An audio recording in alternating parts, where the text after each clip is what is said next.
I'm Sam the Scientist, which you probably already know. Oh. If you didn't hear me, I'm Simon the Scientist, which you probably already know. And this one I am with the Churchill Northern Studies Centre. That's right. It's a very special day because we are going to be joining some friends all the way in the subarctic. Now, where is the Churchill Northern Studies Centre, Simon? In Churchill. That's right. Has anyone in this room right now ever been to Churchill before? I have. Yeah, you have. You had your first trip there in the fall. Pretty exciting. So what we showed to start with was Simon's amazing drawing of the Churchill Northern Studies Centre, but we are actually going to get the grand tour. During the grand tour, our friends, our audience, will be able to complete the challenge. And Simon, do you remember what the challenge is today? We usually don't start with the challenge, but this time we are. We're doing things a bit differently. What's the challenge today? Scavenger hunt. That's right. So our friends need to write down all of the items to the scavenger hunt so that they can find the items during this session. However, don't post when you see it, and Simon won't tell when he sees it either. At the end of the session, you just tell us how many items you found, because we don't want to give away the spots to other people who might be watching later on. All right, so here are the scavenger hunt items. So friends at home, you can write these down. And Simon, do you want to read them off? CNSC merchandise, which I really want. Which you really want? A beluga stuffy, snowy owl stuffy, polar bear skull, beluga skull, a ptarmigan. I don't know what that is. You don't know what that is? Oh, I think some of our friends at home might have that question too. It's actually pronounced ptarmigan. Say it again. Ptarmigan. And we'll have our CNSC friends explain what a ptarmigan is once we get started. Is it a type of bird? It is a type of bird. Yay. 1 point. Do you remember what color the ptarmigan is? Blue. You think it's blue? Okay, well, we'll find out. It says on the paper. Oh, well, the marker of the paper is blue. Okay, so we'll find out. We'll get our friends to explain what a ptarmigan. And then a microscope and binoculars. Cool. All right, so everyone, make sure you take a moment to write down this list, and we'll just pause here on the list for a moment. While we do that, I think Simon would probably like to start with a joke. This is personally my favorite one. Why did the seal cross the road? I don't know, Simon. Why did the seal cross the road? It was the chicken's day off. Nice. Nice. Good one. Okay, so Simon is also going to be checking off his list, but Simon, you are not allowed to say when you found an item because we don't want to give it away for other people. Know. Okay. You said that before Simon the Scientist started at the start. That's right. It's super important. Okay. So, Simon, would you like to introduce our friends today?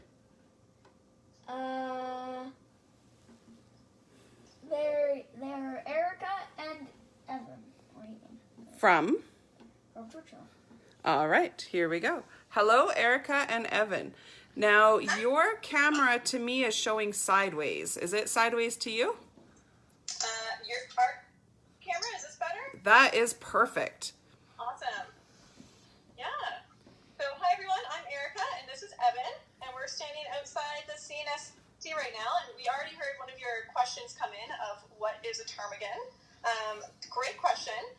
Ptarmigans are a small bird that we have here in Churchill. We also like to call them tundra chickens because they kind of look like a chicken and they're everywhere. They also are a really cool bird because they change colors throughout the year. So in the wintertime, they have white feathers, and around this time of year, they're changing back into their brown colors. So make sure when you're looking for the ptarmigan that you look for both a white bird and a brown bird. Okay. And Evan actually has a pretty ptarmigan joke for you guys too, because we really like Simon. So yeah. So the joke goes, why can't you hear a ptarmigan go to the bathroom? Because the P is silent. So if you look at how to spell ptarmigan, there's a silent P at the beginning. Simon, you get it? No. Look at how come you can't hear them go to the bathroom, and look at the spelling of ptarmigan? Because the P is silent. Oh. Yeah, good one. Good one. You can use that. We've give you permission to use that one in the future. At first I didn't get it. But now you do. So we have a question from our audience already is how do you want us to check off the list? And folks, that's just going to be you doing that at home. So at the end of the session, you can just put in the comments how many you found off the scavenger hunt throughout the session. And that's the challenge for today. So it's pretty cool. We also have quite a few people joining us. We have a big hello, I believe, from Thompson. We have Auntie Lisa, the Wilson family. We have a lot of comments about hoping to make it to Churchill, but unsure if it will happen for this summer. We also have Bryson joining us from Churchill, who says that a ptarmigan is white in the winter. A hello, Simon, from Miss Grace. Hi. A good day, Simon, from Theo. And a whole bunch of people already laughing at your joke, at the ptarmigan joke. So it's a pretty good one. All right. So I can see some glare. So Simon, I'm going to ask you to do a special favor and go turn out our light here while Evan and Erica get started. All right. It's all on you guys. Oof. Great. Yeah. So just wanted to start this tour from the outside of the building because, as I'm sure most of you know, we are up in the subarctic, and there are oftentimes polar bears around here. And so, yes, we are up in Churchill, but this whole research station that we're at, that we had here, is actually 23 kilometers outside of Churchill. So we have a few really cool features that we wanted to show you that sort of keep us and the polar bears safe. So the first one I wanted to show everyone, just kind of down here, underneath the windows, there's a small ditch or a small trench down here, which means that if a polar bear got up nice and close to the building, it actually has a really, really hard time to get up to the windows. If we move up to the windows here, you see we have these polar bear bars that are all along the bottom here with hinges that we can put up sort of on the bottom third of the windows to keep the bears from pushing up against the windows and pushing into the windows. Another feature that we try to have in sort of the peak polar bear time is we'll have a truck parked right out here near the front doors where we're standing, and that's what we call a chase vehicle. And a chase vehicle is just that if you see a bear somewhere in the parking lot or really, really close to the building, somebody can come from the front door, just 2 steps this way, to the truck right here, 2 more steps this way. They can hop in the vehicle and just kind of push that bear and say, hey, Mr. Bear, please keep walking. And then a really cool one that a lot of people love to see is on the 2 front doors of the study center. We also have bear bars here as well. Oh, we're locked out. We're locked out. We'll go And around this way. Well, we're heading to the other door. Maybe, Evan, you can tell us what our main bear safety feature is. Sure. So, sort of the best safety feature that we have being polar bear safe is ourselves. We can act as polar bear monitors, polar bear guards. Some of the tools that we use are our binoculars. We use our eyes and the binoculars to look around, to scan for bears in the ground. We might use firearms, guns as well. We have noise rounds away from us. There's a lot of different things that we can use, but the best bear deterrent that you can have is yourself and your eyes. So that's a good one for us to have. Great. Thank you. So when you're in the study center, if you look the other way, maybe you're not ready to talk about this quite yet, but you share your land, you share your space with a really cool feature as well. And if it's not time for that yet, you just let me know. Yeah, we can definitely. We'll get back into the building. we can definitely give you a tour. Sounds good. Until today. So. All right. So while we're getting back into place, I think Simon has another joke.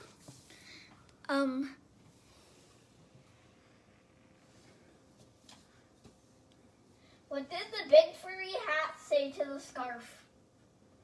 Let's see if Evan and Erica know the answer to this one. This one's funny and kind of hard. I don't know. What is it?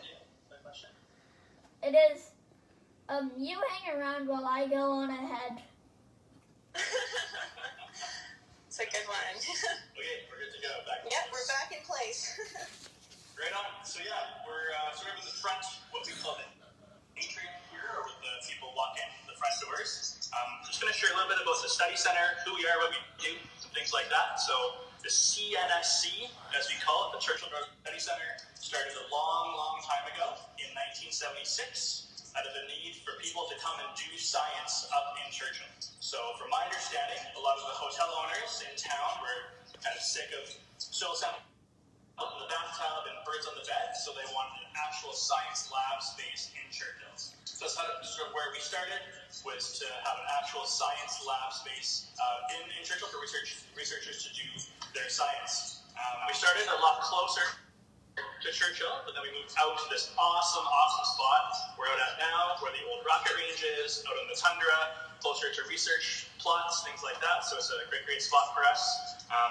It's our peak time, when there's lots of polar bears around, lots of visitors. We have 23 people who work here, and then there's also times in Churchill where there's not a lot happening with research or with visitors. And we have about 9 or 10 staff that are around at that time.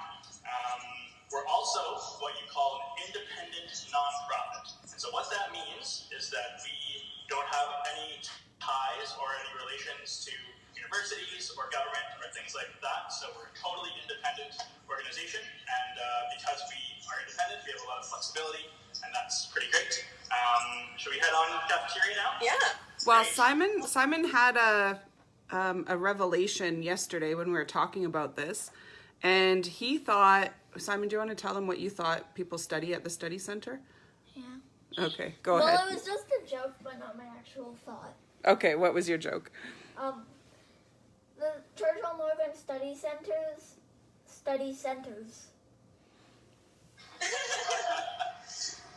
We do so much research up here.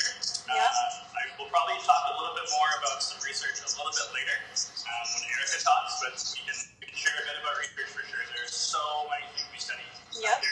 It's Sounds true. good. We do have some questions coming in from our audience. So I think I forgot to mention before, we are going to have a question period towards the end. So keep your questions coming in at any time, but we're going to get to them towards the end.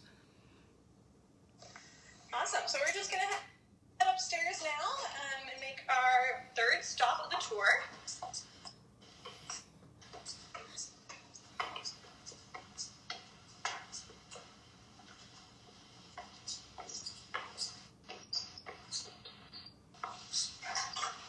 About that rocket launcher you might see in the distance over there. Oh, Simon, do you see that? He got pretty excited there. That's what we call the old Churchill Research Range. And so the U.S. government, the U.S. military, established it around 1957, so way longer before the center was around. And they used to fire what they call sounding rockets up into the atmosphere. Fired about 3,500, like 3,500 rockets between 57 and about 1981, 82. And then the rocket range sort of closed down, and around that time is when the Churchill Northern Studies Centre moved from closer in Churchill to out here. They were mostly studying the upper atmosphere, or what we would call the ionosphere, a specific part in the atmosphere, a specific layer. And they wanted to know a bit more about the northern lights, about the aurora, what goes on in the upper atmosphere. And they picked Churchill because it's a spot that is north enough, but has a lot of access with planes or trains or boats to the Hudson Bay. So it's a great spot for them to come up and do some research on the upper atmosphere. Having said that, I wanted to talk about a few things about the building that we can show you really well in this room. So if you can kind of look at this piece of wood here, this is one of the structural pieces of the study center, so it's what keeps it together. But you can kind of see that this piece is On an sort of angle? wider at the top and at the bottom. And so basically the building is wider at the top and narrower at the bottom. Why do you guys think that might be? Simon, any ideas? No. So think of it like an umbrella. So if you ever hold an umbrella up, you stay dry underneath the umbrella, but it creates a bit of a V shape. So wider at the top, narrower at the bottom. So it's the same with the sun up here. So in the summer months in Churchill, we have sun for so many hours of the day, and it's very, very high in the sky for a lot of those hours. So we can keep the building more shaded and cooler on the inside. And then in the winter months, when we've got sun for maybe 5 or 6 hours at best, it's going to mostly be around the horizon or very low in the sky, and we can get that sun to come in through the windows and keep things nice and warm and toasty in here. So it's a really small feature when we designed the building, but it actually makes a lot of sense for keeping the building warm or cool whenever we need. One other really, really cool feature that I love to talk about is every single window in the building is what we call triple pane. So that means that there's 3 small windows in here, and it's very energy efficient. But why I love talking about these is that 90% of our building is lit with natural light. So no need to turn on the lights in here at all. We can just open the blinds like this and have all this natural light come into the window. So it's a really great design feature as well. You get into some more technical stuff as well. I could try and talk about CO2 if we want to. Yeah, well, if you're interested, yeah. Before you leave this room, oh, sorry, keep going. But before we leave this room, we have a story to tell you once you're done. Yeah. Please don't So the CO2 detector. So when we breathe out, we breathe out CO2. And so because this building is used a lot sometimes of the year and not used at all for other months of the year, when it's not being used, we can close the door to this room and there's going to be not a lot of CO2 in here because there aren't a lot of people in the building. So when this CO2 detector doesn't detect very much CO2, it basically reduces all the need to circulate the air in this room. So we save money by not having the whole air circulation system running in the low times of the year. So this really, really small feature saves us a lot of money. That's Let's really hear your cool. story. So in the fall, we were there for Simon and his sister, my daughter Ella, were there for their first time, along with a Frontier School Division trip of amazing kids. And we learned beading in that room from from a couple of elders from Churchill. And actually, beading was in the room behind. That room, we were learning caribou tufting. Simon made such an amazing bookmark. And I wish we had them right in front of us to show you, because then if you looked at my bookmark, not so great at all. And it was kind of funny how well Simon did with his and how much more practice I need with mine. Yeah, we're so lucky to have such talented people that live in Churchill for sure. Yeah, and then, you'll definitely have to show us next time we're featured on Simon the Scientist. We love your artwork. Awesome. So now we're on the other side of the building and what we call our Aurora room. So this is a great place to see the northern lights any time of year, but particularly in the winter months when it's very cold out. So this allows you to see a beautiful view of the landscape as well as the aurora without actually having to freeze your fingers off.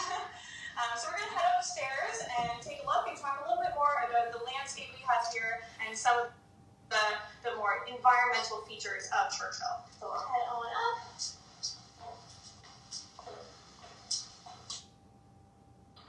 That's a really cool staircase too. Yeah. Right. Really bright up here. We'll just get the landscape. Yeah, so this gives you a nice 360 view. Maybe Evan can give us a nice panorama view of our lovely Aurora Dome. Get a real view of the rocket range over there as well. That is so cool. Yeah, it's pretty great. Unfortunately, it's a cloudy day today, so it doesn't look quite as spectacular as it usually does. But yeah, so I'll tell you guys a little bit more about the landscape we have here in Churchill. So as you can see, it's pretty flat, but what else can you see out there? What other features do we have? A lot of trees. A lot of trees, yeah, that's a great point. What What else do you see? Oh wait, here's a fact about some of the Churchill trees. Sorry? Some trees are called flag trees because the side with no leaves is the side that's faced toward the north, Yeah. in which it's trying to protect itself from the north. Yep. Always know what direction you're going in.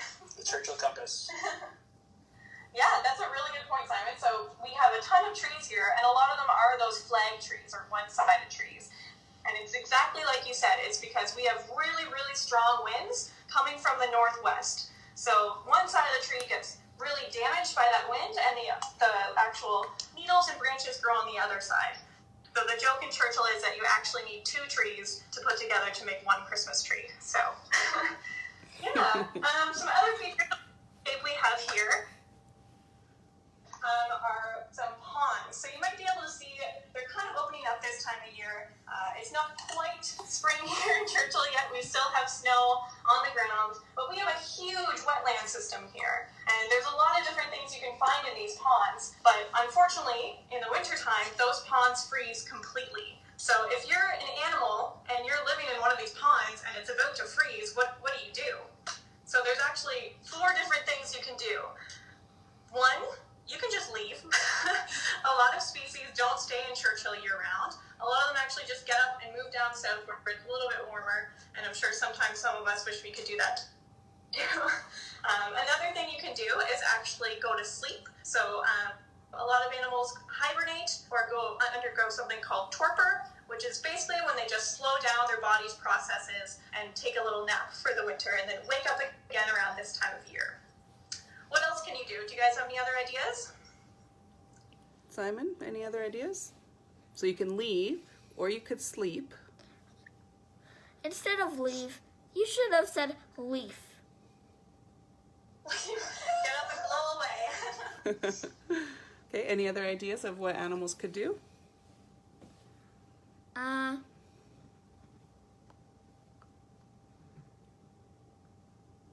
Don't know. Unsure? I see the thinking cap is on, but... Confusing emoji. So it's a hard question. So another thing you can do is what our frog species do here, which is actually just let themselves freeze. They let all their blood in their body and all their systems just freeze completely. And then when they thaw in the springtime, they actually come back to life, which is pretty crazy. These are very tiny frogs, about this big, and they just let themselves turn into ice, which is pretty cool. And creepy. And the last thing you can do, and creepy? That's kind of like zombie frogs, hey? And the last thing you can do if you're an animal in one of these ponds is actually just die. So, kind of sad to think about, but a lot of things in the wintertime don't actually make it over the harsh winter we have here until the springtime. But luckily, a lot of those species have already adapted to that, and they'll lay their eggs or they'll have their young before the winter comes. So in the springtime, those babies can come back to life, which is pretty cool. And as we mentioned before, we have a lot of trees, but we also have a lot of tundra here.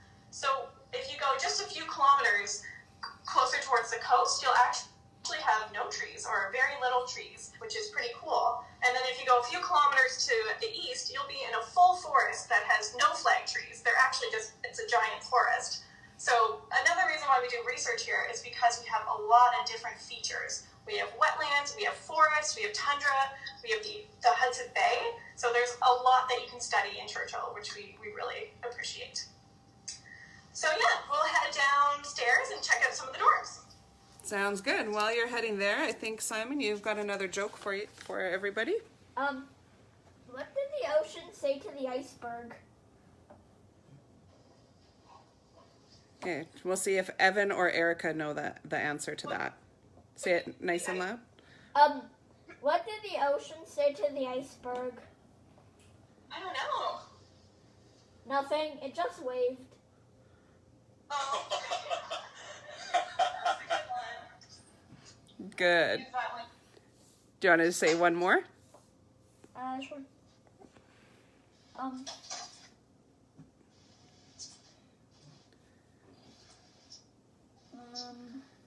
Maybe that one.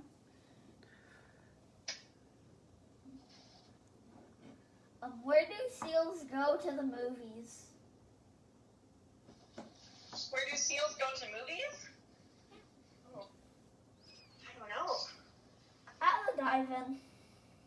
For next time.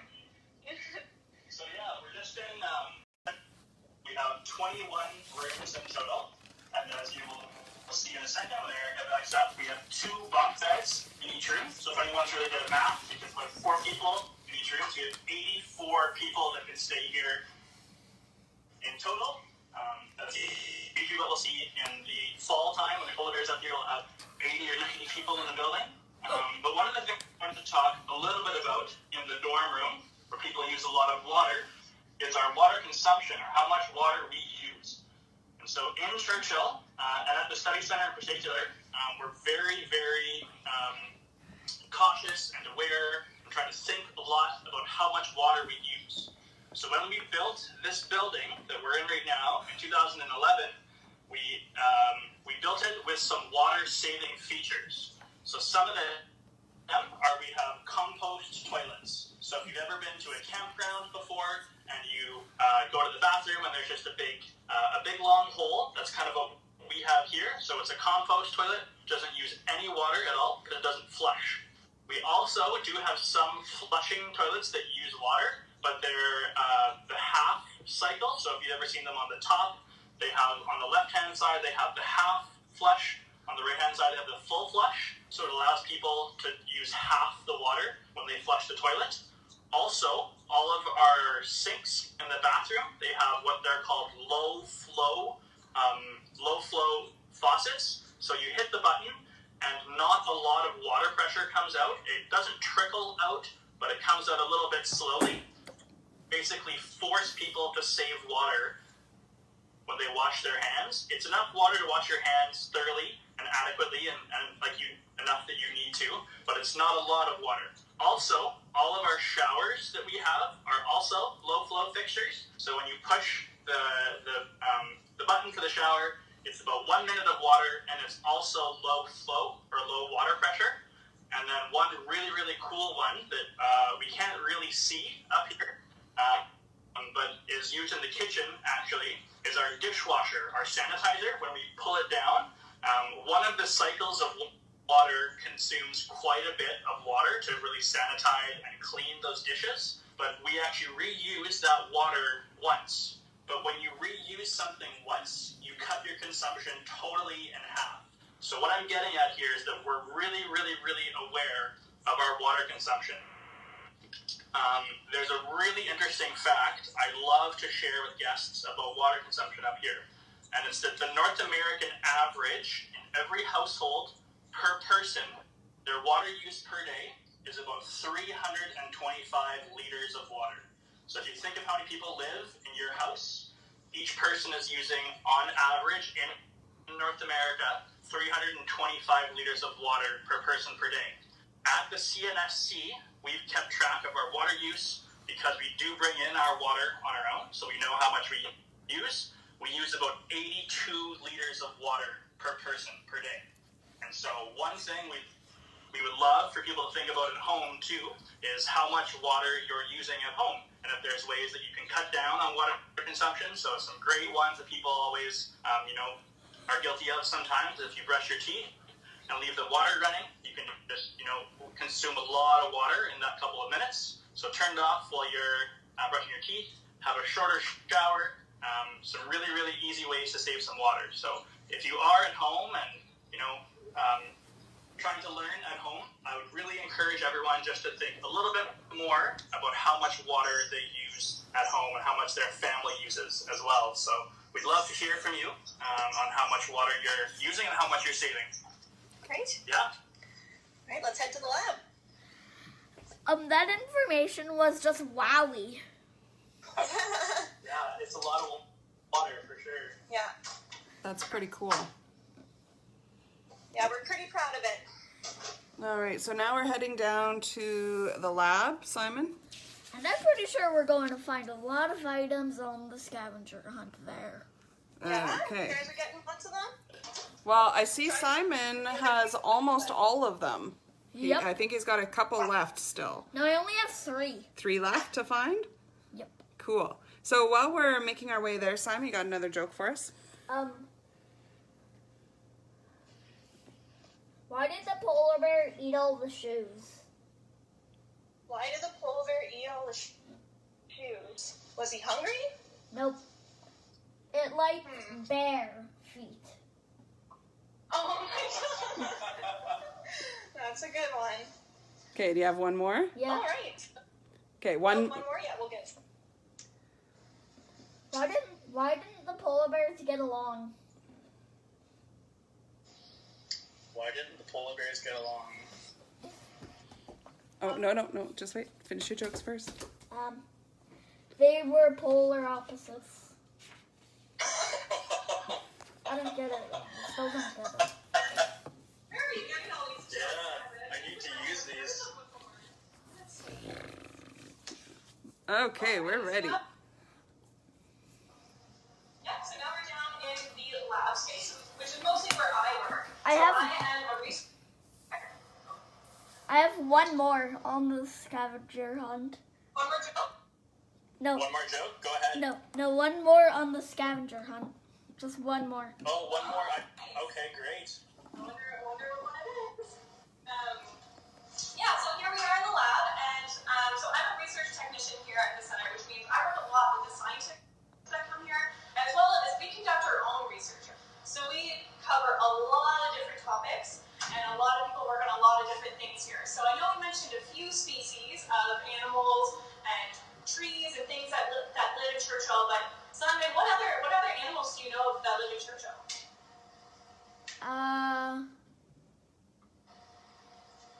Humans? We got bears, beluga, ptarmigan with a silent E. Humans? Humans are technically animals. That's a great point, and we do have some studies where we actually study people, so that's a great point. Any other animals that you saw when you were here? There was one we saw late at night when we were actually driving back to town from the study center. What was it? Do you remember? You were kind of tired, but it was really big, and it was white, and it was crossing the road in front of us. Polar bear, of course. No, it was not a polar bear. What is it? It was a Arctic hare. Oh, yeah, Arctic bear. And in the past, I've also met Carl. Carl the hare. I was Carl. just about to say that. Yeah. Yeah. So, Simon, do you want to tell everyone who Carl is? Carl is an Arctic hare. And where does he live? In the Churchill Northern Studies Centre. Yeah, so maybe Carl the Arctic hare that night. I wouldn't doubt it. Yeah, Carl really likes to hang out around the CNSC. Haven't seen him yet this year, but it's not quite warm enough for him yet, but I'm sure he'll pop up soon. Is there still more to this tour? Because I only have one more and I haven't seen it. One more item? Oh, I wonder what it is. This is our last stop, so. Oh, great. I probably missed it. That's okay. Let's keep going with the... Jokes. You get them all. Yeah. Yeah. So great point on the Arctic hare. We have a lot of other species that we study here. We have wolves, we have fox, we have a ton of birds. We also have very tiny creatures, so small bugs that live in the ponds that some researchers come to study. So we have everything from bugs to bears to belugas. So we're pretty busy here in the science department, and we have a lot of different projects going on. Usually at this time of year, this would be filled with people, but as we are close to the public right now because of the pandemic, we don't have any researchers up here, unfortunately. But myself and the rest of our science staff is continuing to do research every day to try to keep some of these projects going during this difficult time. So our last stop of the tour is our lovely Hudson Bay Marine Tank, which is my baby.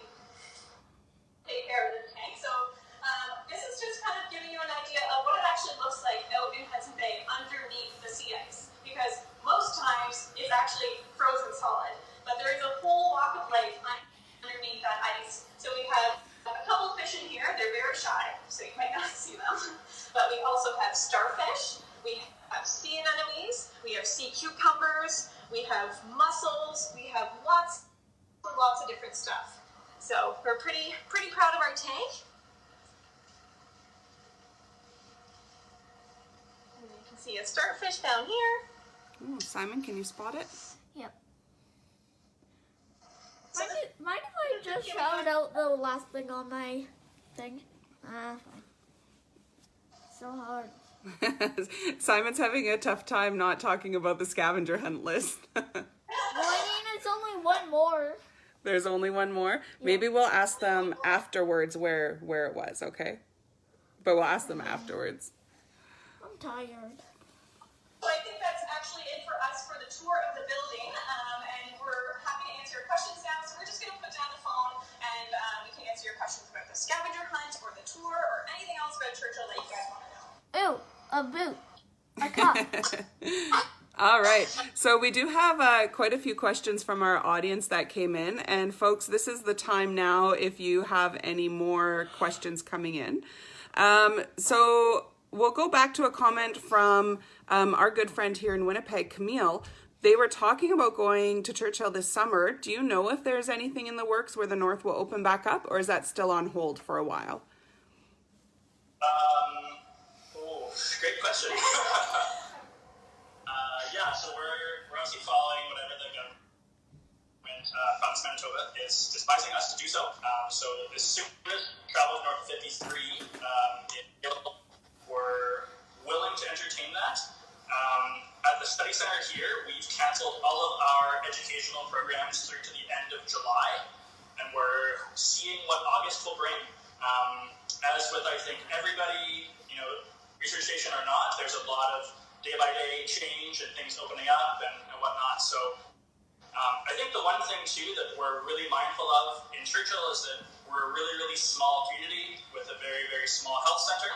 And as such, want to protect our friends and citizens up here as well. And so not rushing into any sort of visitation, even though our town does rely on tourism, there's also a certain aspect of protecting our citizens and everybody else as well. So we're trying to do it as best as we can.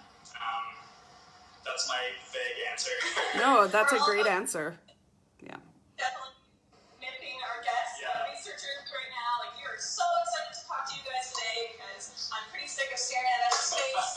I'm excited to have people back in the building again because, we really miss all of our guests. And, we're excited for things to hopefully open it up again, but we're definitely being cautious right now. But we're hopeful. Very wise. All right. Our next question comes from Theo.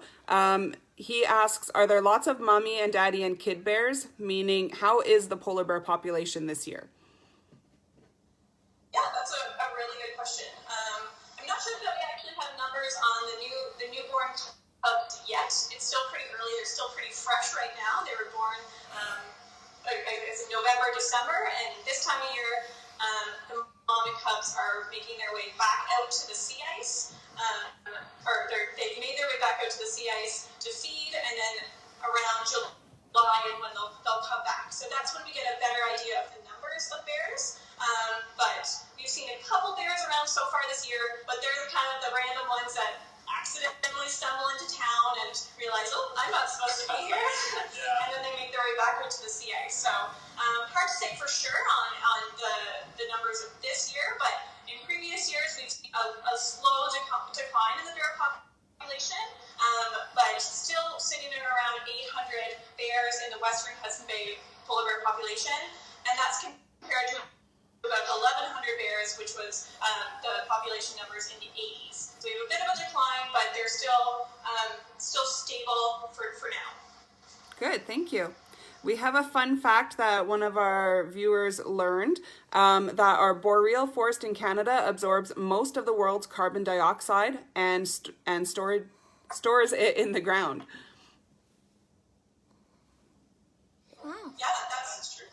Yeah, that's really true. The boreal forest is very widespread too. Like, we have a lot of it here in Churchill, but obviously it's all over North America. And it's pretty neat.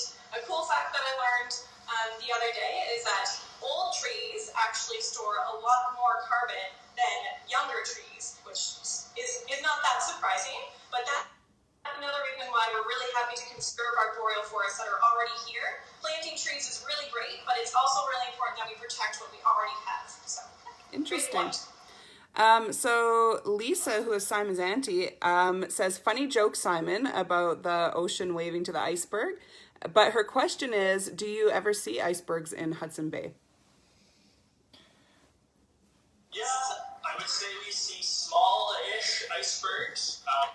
So typically in sort of the middle to end of June, when the Hudson Bay sea ice is breaking up, and with tides coming into Churchill, we'll see a lot of those bigger and thicker pieces of ice be brought in from the central or northern Hudson Bay, be brought down to sort of the western, southwestern part that we're in here. And it's really, really fun at low tide when all those icebergs get brought in, and then they get dumped on the tidal flats, and then the water goes out at low tide, and you can actually go out and being very safe and walking around. Some of the icebergs have been dumped on the ground, and I'd say like the tallest one I've seen is maybe 4 meters, 5 meters tall, so like 12 to 15 feet. And that's pretty fun to walk around in and try to climb on and know that that ice was out in the Hudson Bay 800 kilometers away from Churchill just a few months ago. So we do get some icebergs, but not the ones you're thinking of that they're like Titanic size. So the icebergs that we get here in Hudson Bay, we actually call them something different. So we call them ice floes, or pieces of sea ice. Icebergs, by their true definition, have to come from glaciers. So we don't actually have glaciers. We get our icebergs from sea ice. So it's a little bit different, but they look very much the same. And the ice that we get here in Hudson Bay can be not quite as big as icebergs, but spectacularly large. And that's because in Hudson Bay, all throughout the wintertime, that ice is crashing together, pushing together, and building up these huge ridges of ice. So we can get some pretty big ones here, and it's pretty spectacular to see. Wow. We have a cool question here that I bet Simon will like. Simon, do you want to read out the question? Yeah. This one here. Do you know if there are any sharks in Churchill? Any which? Do you know if there are any sharks in Churchill? Yeah, I wouldn't say in Churchill, but in Hudson Bay, there definitely are. There's Greenland sharks, which is a very cold water shark. They're not big like you might think of those bright white sharks, but we do actually have some Greenland sharks in Hudson Bay, and they live a very long time. And fortunately, I haven't seen one. Wait, here's a fact about a Greenland shark. Mm-hmm. Well, actually, a couple facts. Greenland sharks live around 1,700 feet below the ocean. Whoa. And also they can live 500 years or below. Sometimes over 500 years. Yeah, they're So- pretty old. They're pretty cool species. So Simon, very cool how do you facts. know so much about Greenland sharks? I have a book about sharks. Yeah, and Simon actually got to pick an animal to do a project on for school, and he picked the Greenland shark.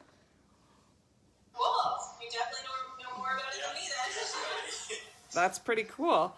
All right, maybe we'll have just a couple more questions that Simon had prepared. Which one you want to go with? So we already know what everyone is studying. Which question would you like to go with, Simon? What's the hardest part of your job? Great question.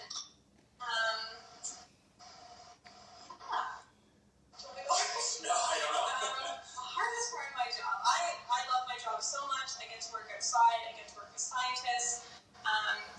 There's some difficult parts of the job, just in overcoming some features of Churchill that we need to overcome to get our jobs done. So, great example is the bears. We have to be very, very bear aware here. And in the winter, we have to be very aware of how cold it can get. So even when it's minus 40 outside, we're still outside every day doing work, and we have to be very aware of our guests and ourselves and our field partners and how we're actually dealing with the cold and the bears and some of the other risks that we have when we're out in the field. So I wouldn't say it's a hard part of my job, but it's definitely a unique part of my job that you have to consider when you're doing work outside in Churchill. I would say mine is probably, and it's not something I don't enjoy, but that's hard is being adaptable. So in Churchill, like Erica said, there's a lot of weather that comes up, and sometimes there's delays by a couple of hours for a flight. Or, for example, Erica and I were out on our friend's trapline this spring, and we got snowed in at a cabin for 5 extra days. It's just going to be a 1-week trip turned into a 12-day trip. So just being adaptable, being flexible, and knowing that you can't control the weather and can't control, a lot of things. So I think when I first started at the center 4 years ago, I used to be hard for me to adapt to change, and now I've fully embraced it, and it's still a challenge, and it's still like being on your toes all the time, thinking, on your feet, and having to be like, okay, what's plan C, D, E, and F, just in case. But it's challenging, but I really enjoy it now, so that's what I would say. All right, thank you. And we'll have Simon ask the last question. Wait, like from the audience or like our question? One of your questions that you had. You can pick which question you'd like. We have 3 left. Yeah, pick one. What's your favorite Arctic animal? What's your favorite Arctic animal? Favorite animal? Yep. Great. Wow. Yeah. I wasn't ready for that. Me neither.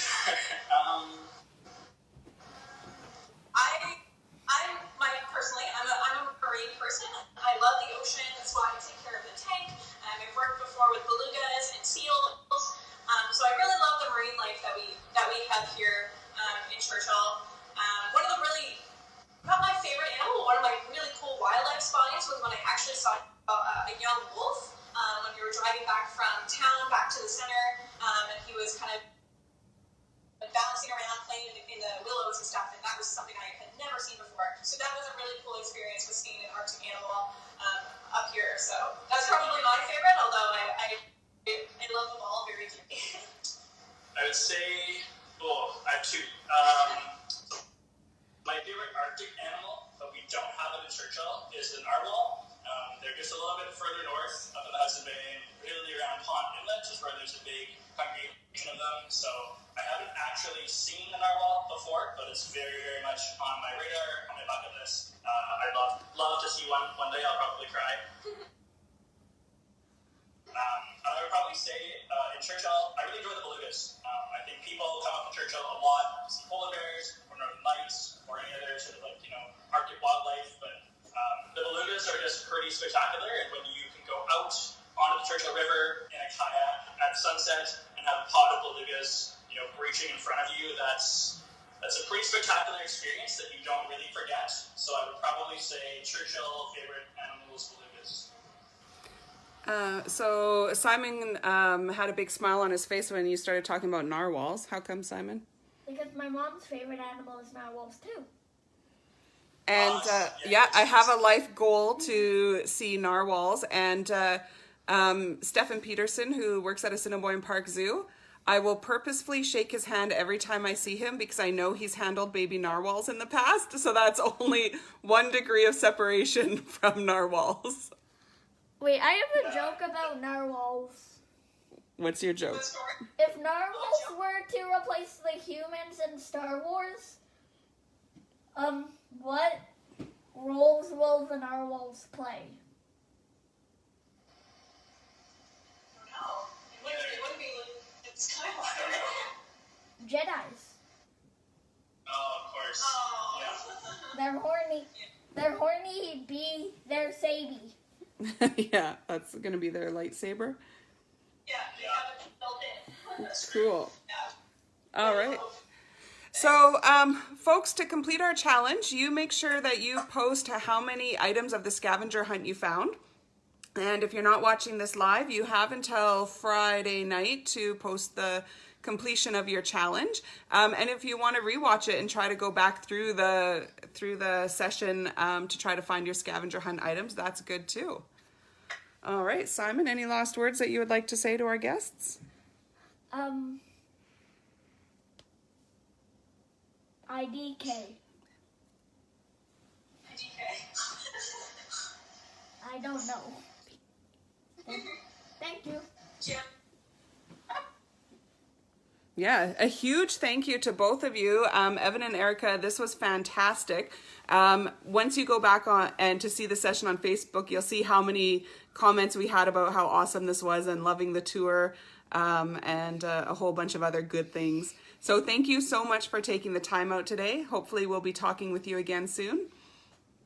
For sure. Yeah, thanks so much for having us. All right, and say goodbye to the tundra, Simon. Bye.